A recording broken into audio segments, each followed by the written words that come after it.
abanyankongo ba county ya Kisii so mwako ete timu ya Kisii School wanyartika bagoikorwa mone timu ya Nyanchwa Boys asichigosori chokerango gichi finali che sub county ya Kisii Central egosori ya roberia sensemo yegeti ya Kisii School kurende niko chitimu chonsi bere tirajare ko bachigenda sensemo ye county maga yo munyankongo bwe county kunyara ko bagakorwa senseme ya Kisii Central sub county na niko wana babwata nikorwa school ya Kisii School bagene tebuna banyareka bakonyorera libagari ya bene yokuri yobobui ase kerengo kirigie county kira gosorebu maiga yo mutimo komoke igo bwa after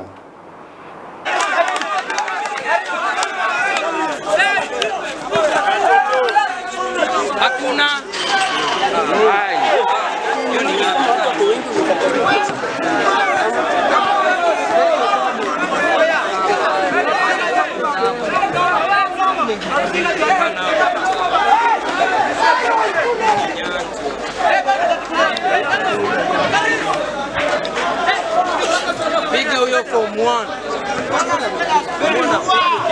We have had a good game and competition is worth.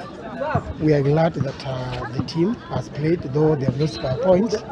We are still working to defend our title that we had last year. I want to say that it's not over. Until it's over, we will meet on county.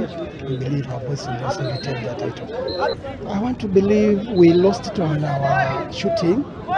We had quite a number of opportunities to make our shots, particularly when we were given the free throws, but I think our players, maybe due to tension, they were unable to make it complete. But we want to believe in our next game, we'll be able to work on the shooting skills and also try to check on how to cut the drops which Nyanchwa is so much used to. Otherwise, we believe that we are capable of retaining